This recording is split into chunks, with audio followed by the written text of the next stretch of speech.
Lieutenant Jum Kim stood at the viewport of the diplomatic vessel Harmony *, watching as the Arvani homeworld grew larger. The blue-green planet looked almost like Earth, but the 3 moons orbiting it reminded him they were heading somewhere very different. Nervous? Captain Hannah Park asked, moving to stand beside him. Her dark hair was pulled back in a tight bun, her uniform crisp and perfect. A little, June admitted. First contact missions don't happen every day. Technically, this is second contact, Hannah corrected. They reached out to us, remember? June nodded. The Arvani had appeared 6 months ago, their sleek ships entering Earth's orbit without warning.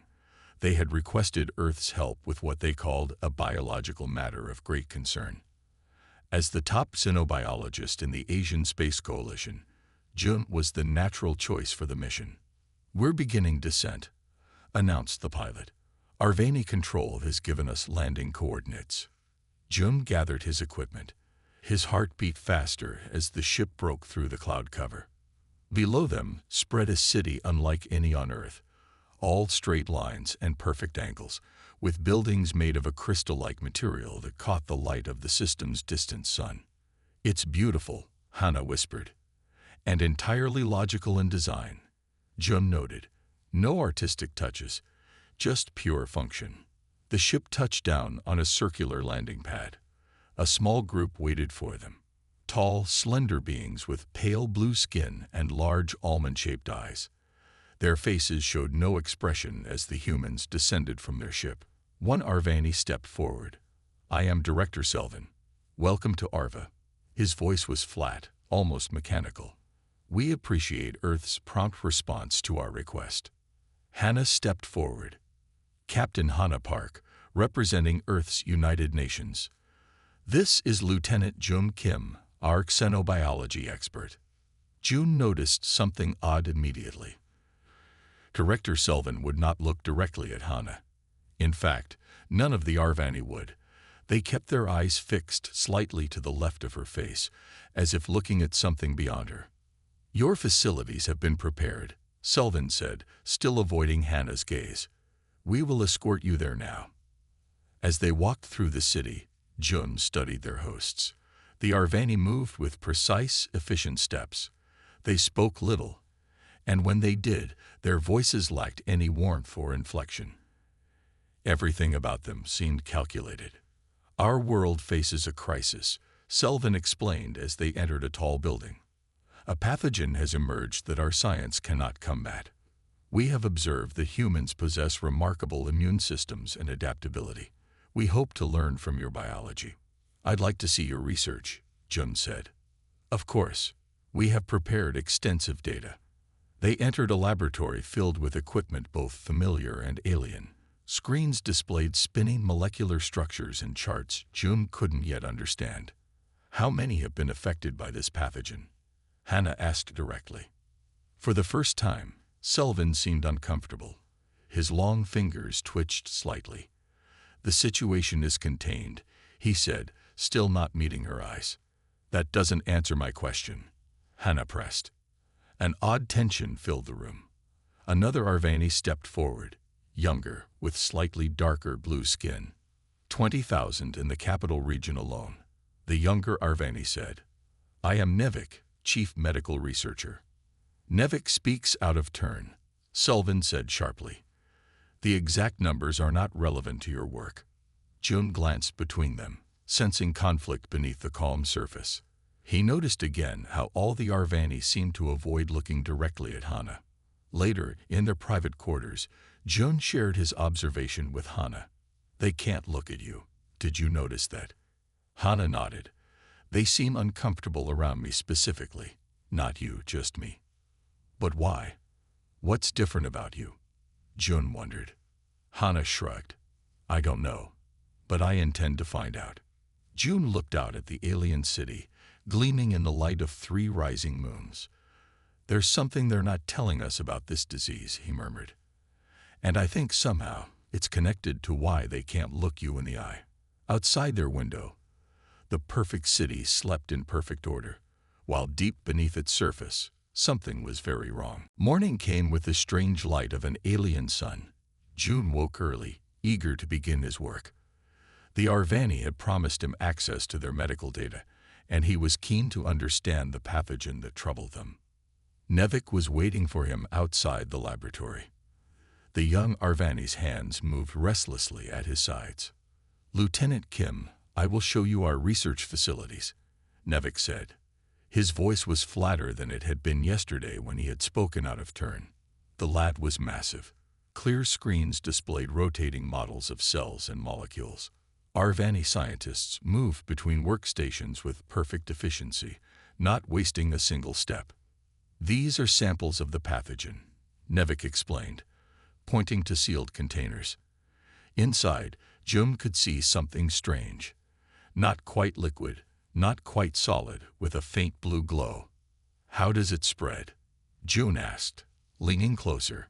"Through proximity. It does not need direct contact," Nevik said. "That is why it is so dangerous. May I see patient data?"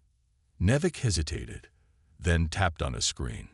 Charts and images appeared, showing Arvani with blue patches on their skin. As the disease progressed, the patches darkened until the entire body turned a deep navy blue. "What happens in the final stage?" June asked. "System shutdown. Death follows quickly," Nevik said without emotion. "We have lost 8,000 in the past month alone." June looked up sharply. 8,000. Selvin implied the numbers were much lower. Nevik's large eyes shifted away. Director Selvin prefers to focus on solutions rather than problems. Meanwhile, Hana was led to a meeting room where Director Selvin waited with 3 other Arvani officials. They all sat with perfect posture around a circular table. "Captain Park, you will serve as our primary diplomatic contact," Selvin stated. "We must discuss terms for sharing medical information." Hana nodded. "Earth is happy to help, but we need full transparency." "Of course," Selvin said, still not meeting her eyes.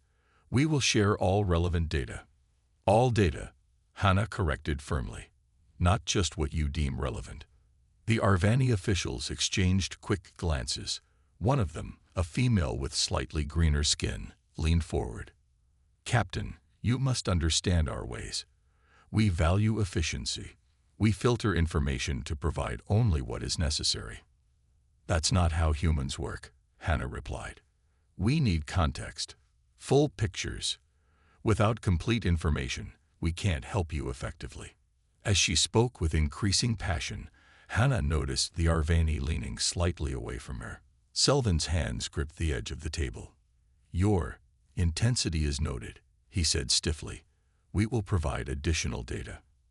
After the meeting, Hana walked through the city, observing. The streets were clean and orderly. Arvani moved with purpose. No one seemed to talk casually. No children played.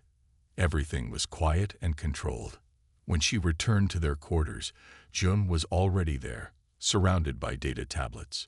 "The outbreak is much worse than they told us," he said without looking up. "And I found something else." He held up a tablet showing images of the pathogen. "This isn't a normal disease. It's almost like it's reacting to something." "Reacting? To what?" Hana asked. "I don't know yet, but I noticed it changes slightly in different environments." June ran his hand through his hair. "And the Arvani are definitely hiding something. They've restricted access to certain research areas." Hana sat down. "They can barely stand to be in the same room with me. One of them actually flinched when I raised my voice slightly." June looked thoughtful. "That's interesting. Did you notice how they never show emotion? No smiles, no frowns, nothing. Almost like they don't have emotions," Hana murmured. "Or don't want to have them," June added. He pulled up another image. "Look at their brain scans. See this area here? In humans, this would be part of the limbic system, where emotions are processed.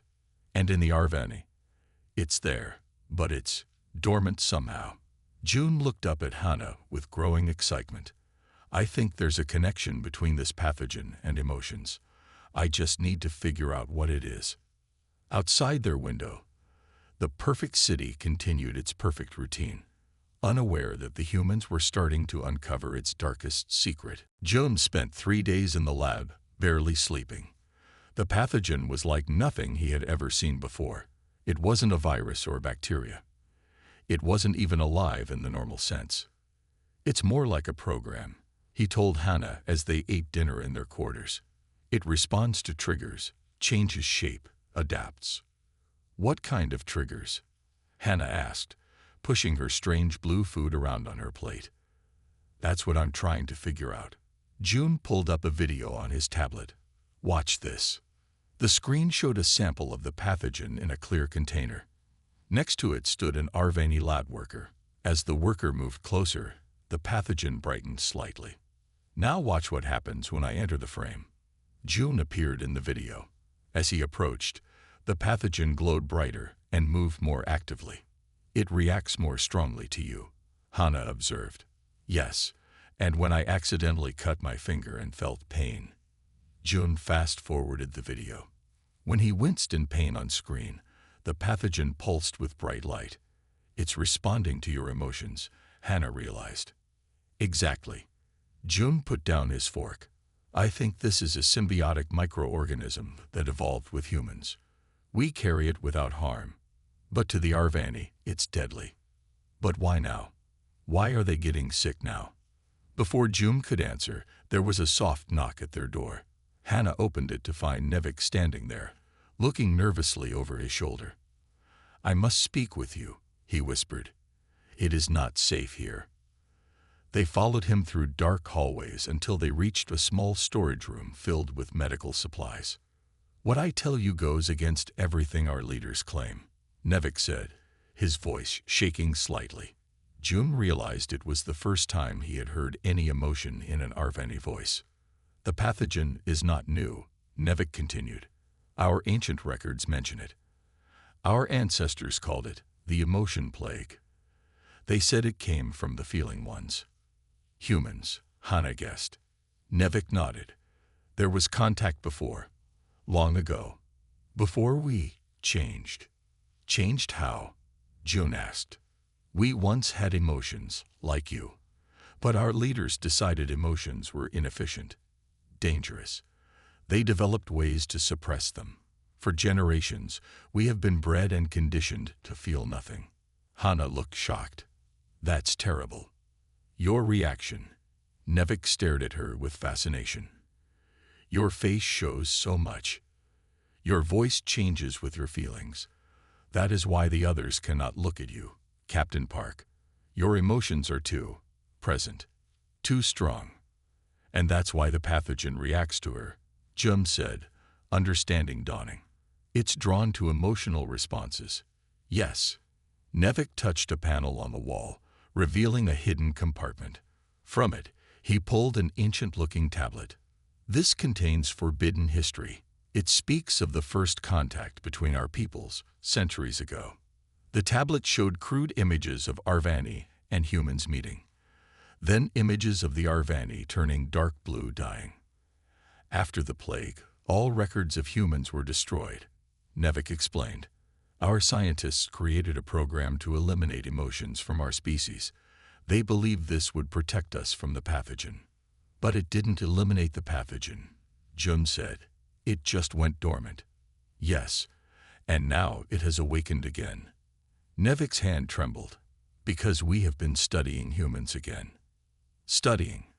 Hannah's voice sharpened. What do you mean, studying? Nevik looked down. There have been subjects brought here in secret over many years. Humans from distant outposts where they would not be missed. Hannah's face flushed with anger. You've been abducting humans.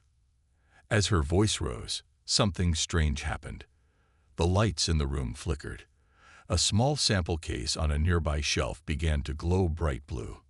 Nevik backed away from Hannah, his eyes wide. Your anger, it activates the pathogen. Do you see now?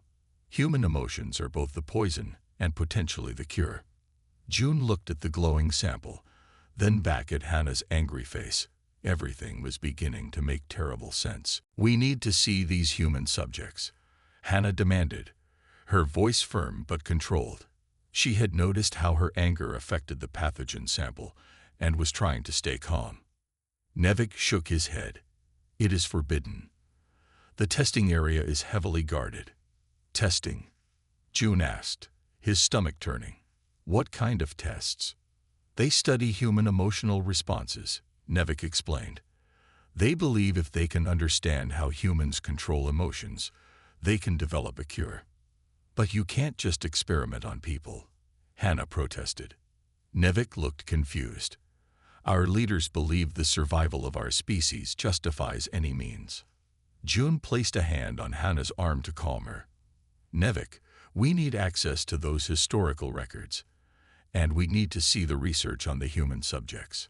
I can show you the records, Nevik said, but reaching the test subjects would be impossible without authorization. Back in their quarters, June and Hannah studied the ancient tablet Nevik had given them. It contained images and text from before the Arvani had changed themselves. Look at these old pictures, June said. The Arvani used to smile. They had art, music, celebrations. It says here they developed genetic modifications to reduce emotional responses. Hannah read.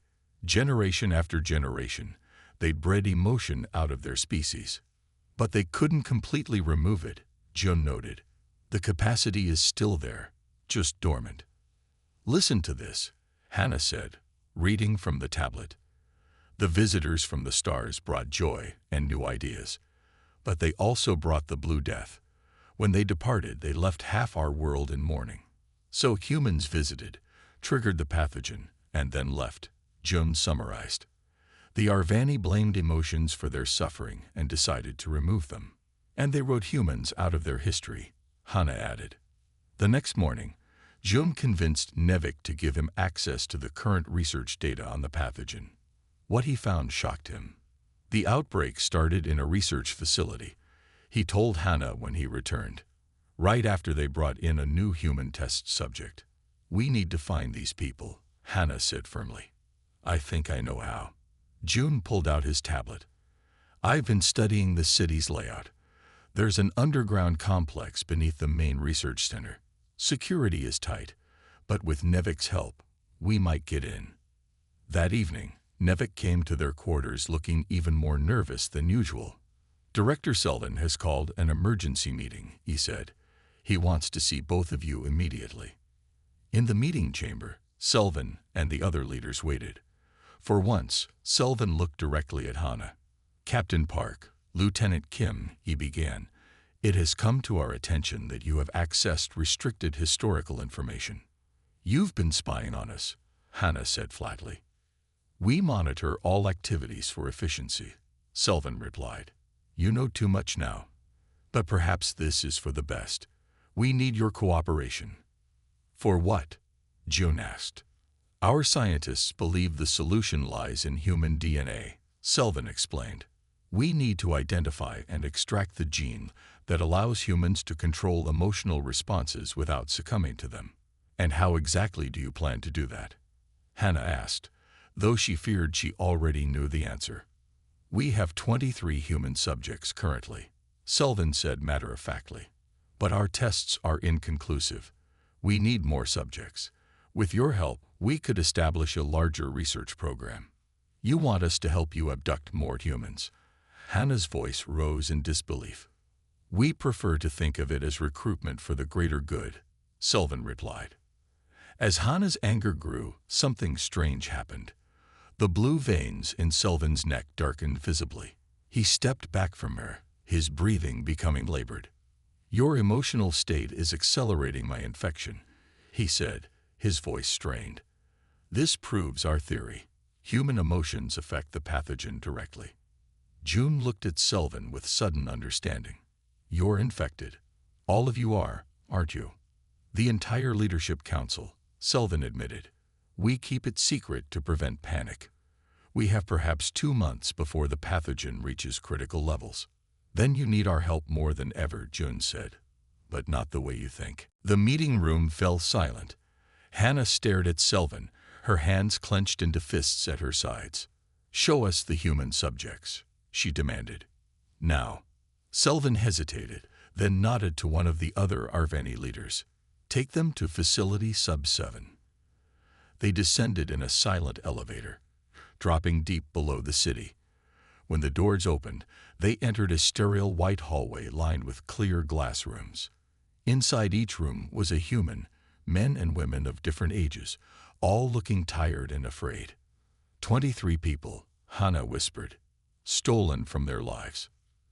Collected for research, Selvin corrected. Each subject has provided valuable data. June moved to one of the glass walls. Inside, a woman sat on a bed, staring at nothing. On the wall beside her was a screen showing images designed to provoke emotions, scenes of beauty, violence, joy, and sadness. You're monitoring their emotional responses, June said. Yes, answered Selvin. We measure the biochemical changes that occur with each emotional state. And then what?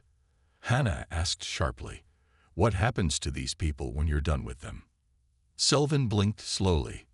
The research process is extensive. None have completed the full protocol. Meaning they die before you finish, Hannah said, her voice rising. This is monstrous. As her anger flared, several Arvani in the room stepped back. The blue veins in their necks darkened visibly. Your emotional display is affecting them, Jum observed. He turned to Selvin. This is proof. Human emotions directly impact the pathogen's activity, which is why we must study and control them, Selvin replied. His breathing had become labored. Captain Park, your emotional range is particularly strong. We would like to study you more closely. Hannah's eyes widened as she understood his meaning. I will not be your test subject. The survival of our species is at stake, Selvin said. Surely you can understand the logic. There's nothing logical about kidnapping and experimenting on sentient beings. Hannah shot back. June stepped between them. There's another way, he said quickly. You don't need to extract anything from humans. You need to relearn what you gave up. Explain, Selvin demanded.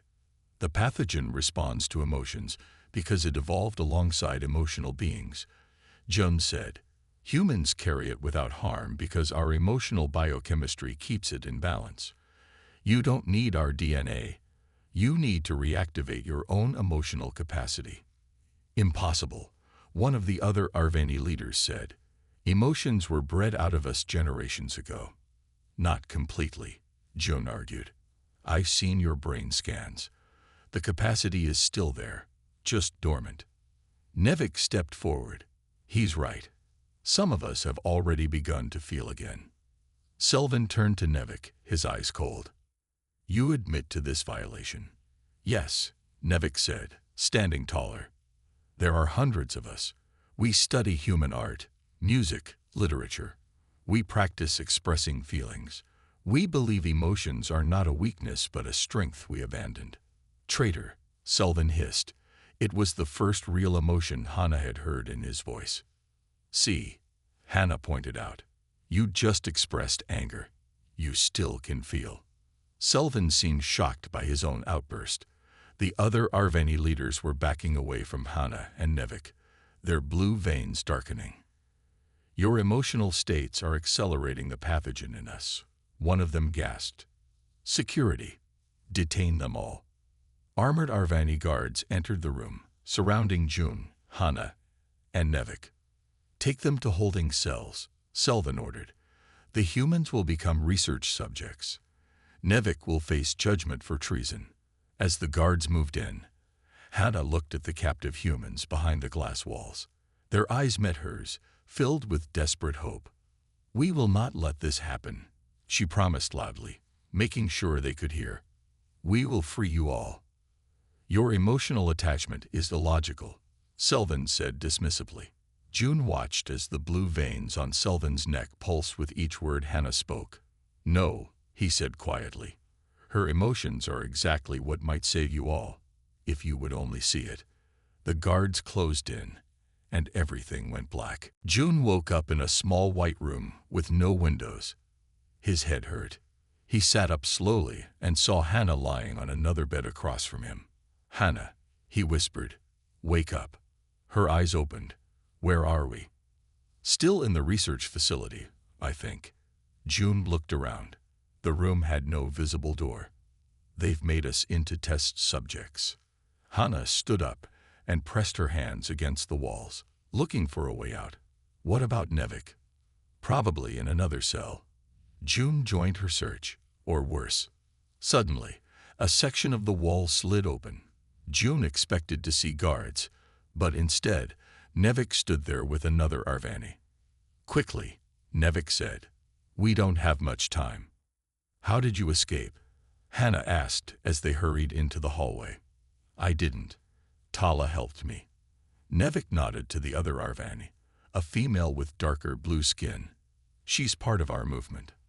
There are many of us working in the facility," Tala explained in a hushed voice. "We've been waiting for a chance to act."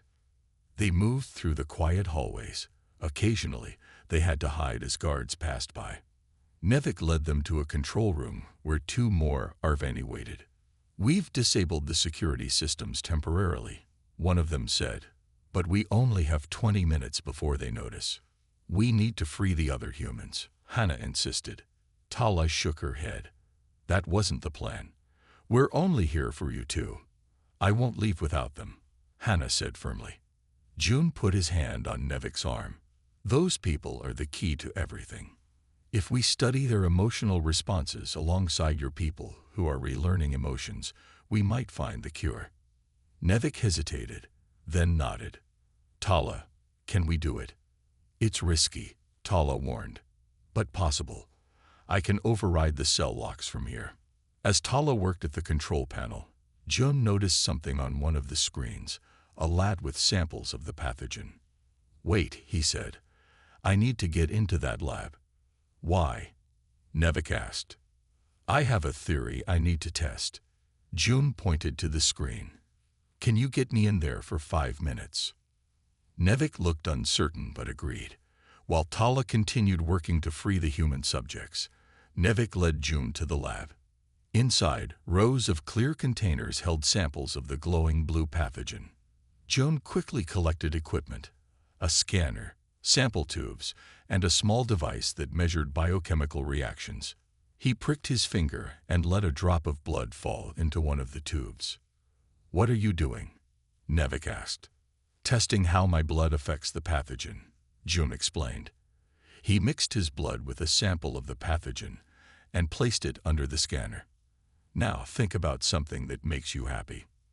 Nevik looked confused, but closed his eyes. After a moment, a slight smile appeared on his face, the first smile June had seen on any Arvani. "Good," June said. He pricked Nevik's finger and collected a sample of his blood, then mixed it with another pathogen sample. The scanner showed both reactions. "Just as I thought," June murmured. "When you express emotion, your blood chemistry changes. The pathogen responds differently." The lab door suddenly slid open. June expected guards, but it was Hannah with Tala. "We've released the human subjects," Hannah said breathlessly. "They're being led to transport vessels right now." "Time to go," Tala urged. "Alarms will sound any minute." As they hurried from the lab, June grabbed his samples and the scanner. They ran through the corridors, joining a stream of confused but hopeful human captives being guided by Arvani rebels. Just as they reached the transport bay, alarms began to blare throughout the facility. Red lights flashed, and heavy doors started to close automatically. "Go!" Nevik shouted, pushing June and Hannah toward the nearest transport vessel. Director Selvin's voice came over the facility speakers. "Attention all personnel. This is Director Selvin. Security breach in Sub-7. Emotional contamination warning. All loyal citizens must contain the infected." As they climbed into the transport, June looked back. He saw Nevik standing at the controls, preparing to launch their escape vessel. "Aren't you coming?" June called. "I'll follow in the next transport," Nevik promised. "Someone has to make sure you get away first." The doors of their transport closed. Through the window, June saw armed guards rushing into the bay. Nevik hit the launch controls, then turned to face the guards as the transport shot upward into a narrow tunnel. The last thing Jun saw was Nevik, standing tall as the guards surrounded him. "He sacrificed himself for us," Hana whispered. "No," Jun said, clutching his precious samples. "He sacrificed himself for all of them. He believes we can find the cure." The transport vessel sped through underground tunnels, carrying Jun, Hana, and 23 freed human test subjects. Tala guided the controls with steady hands. "Where are we going?" Hana asked. "To our sanctuary," Tala replied. "A place where those of us who seek to feel again can be safe." The tunnel opened into a massive cavern beneath the city. Inside were structures built from scavenged materials. Hundreds of Arvani moved about, and Jun noticed something odd. They smiled, they touched each other's shoulders, they showed concern on their faces. "There are so many of you," Hana said in wonder. "More join us every day," Tala explained as they landed. "As the pathogen spreads, some Arvani question our leaders' ways." They were led to a makeshift laboratory where several Arvani worked with simple equipment. One stepped forward to greet them. "I am Marin, chief medical researcher for our movement," he said, showing more warmth than any Arvani official they had met. "Nevik told us of your theories, Lieutenant Kim." "I need to run tests," Jun said, holding up the samples he had taken. "I believe I've found something important." While Jun worked with Marin, Hana helped settle the freed humans. They were thin and weak, but their eyes showed relief and gratitude. "Thank you," one woman said, grasping Hana's hand. "I've been there for 2 years. I had given up hope." "What's your name?" Hana asked. "Jin," the woman replied. "I was a botanist on an exploration mission when they took me." Hana learned that all the captives had been taken from remote outposts or small ships, places where disappearances might not be noticed immediately. Later, Jun called everyone together. His face was flushed with excitement. "I've compared blood samples from humans, emotionless Arvani, and Arvani like Tala who have relearned emotions," he announced. "Look at this." He displayed 3 images on a screen. Each showed the pathogen mixed with different blood samples. "This is the pathogen with normal Arvani blood." Jun pointed to the first image, where the blue substance was active and bright. "It thrives and multiplies." "This is with human blood," he continued, indicating the second image where the pathogen was stable but not growing. "It exists in balance." "And this," he said, pointing to the third image where the pathogen was dimmer, "is with blood from Tala and others who have relearned emotions. The pathogen is actually weakening." A murmur went through the crowd. "Human emotions produce biochemical markers," Jun explained. "These markers don't just keep the pathogen in check. They can actually reverse its effects. So if all Arvani learned to feel again, they could fight the disease." Hana asked. "Yes," Jun said, "but there's a problem. It takes time to develop emotional responses. The Arvani leaders are already in advanced stages of infection. They don't have much time left." "Then we need a shortcut," suggested Jin, the botanist. "Can't you just extract these biochemical markers from human blood and inject them into the infected Arvani?" Jun's eyes widened. "That might actually work. A temporary treatment while they learn to produce their own emotional responses." He turned to Marin. "We need to synthesize these compounds immediately, but we'll need more equipment than you have here." "There's something else you should know," Tala said, her voice grave. "Selvin has ordered all humans on the planet to be captured. He's telling people that humans are deliberately spreading the pathogen as an act of war." "That's insane," Hana protested. "We're trying to help."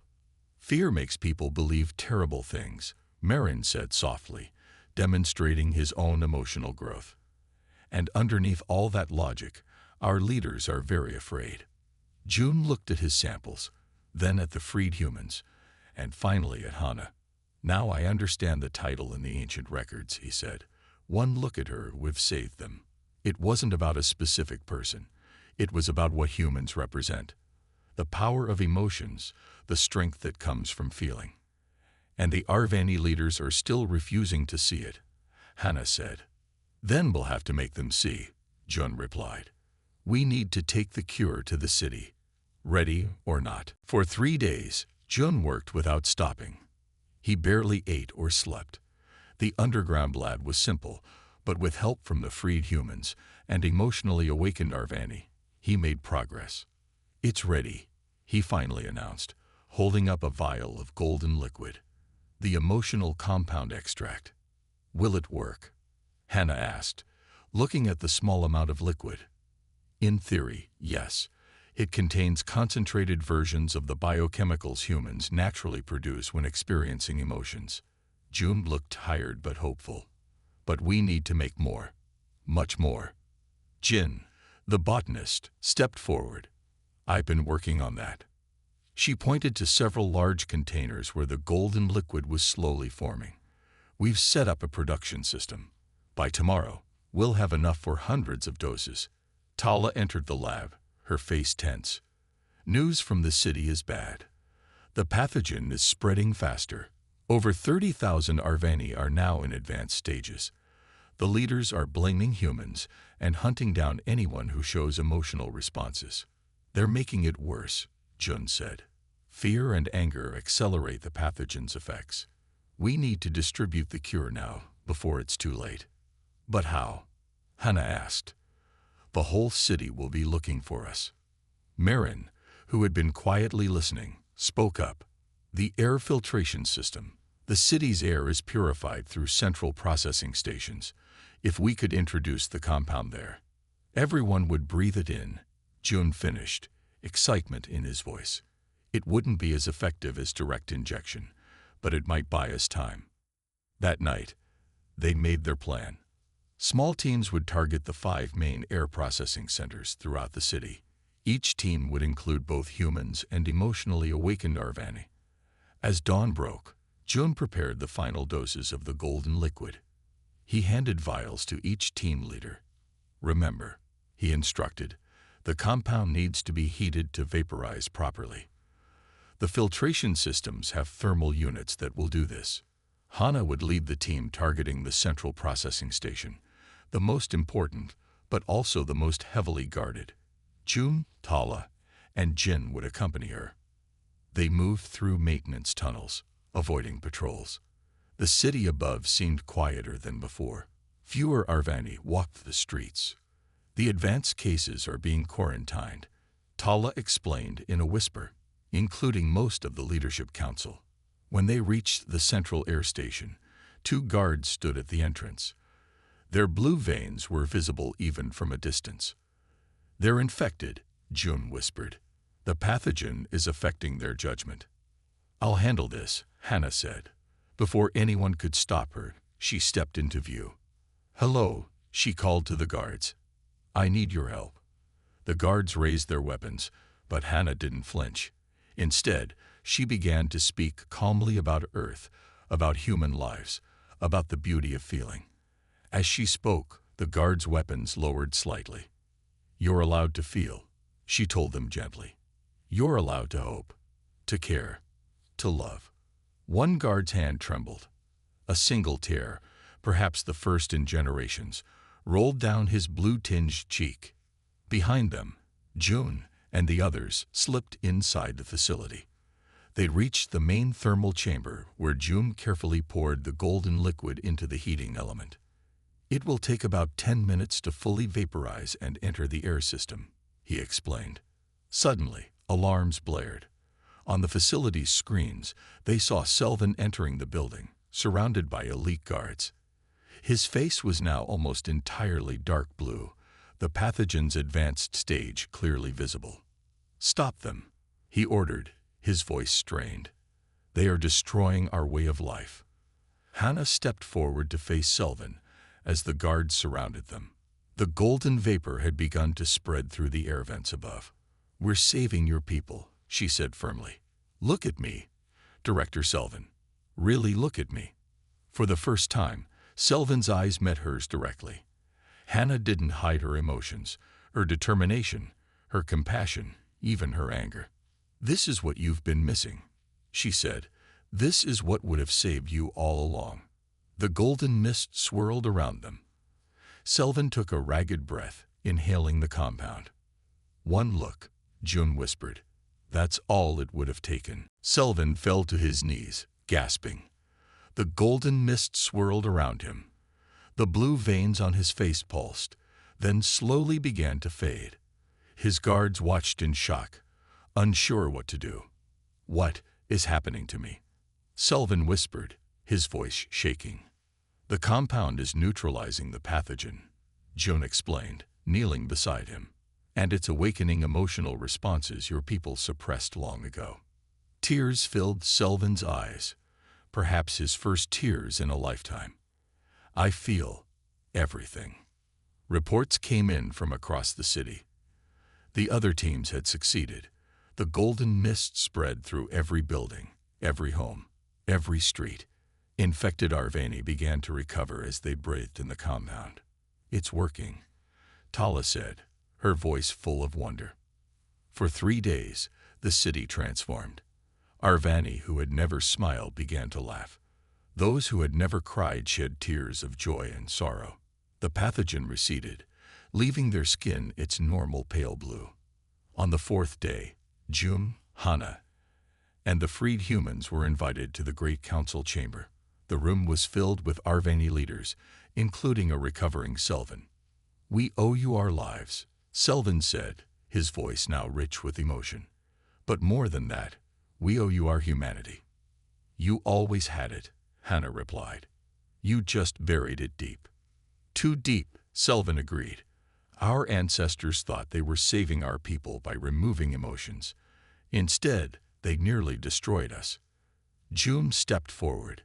"The compound is only temporary. Your people will need to continue developing natural emotional responses to keep the pathogen in check." "We are already beginning new programs," Selvin said. "Art, music, literature. All the things we abandoned will be restored." A door opened and Nevik entered. His face was bruised, but he was alive.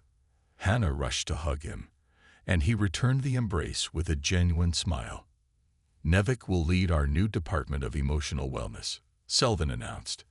"His underground movement saved us all." "And the human captives?"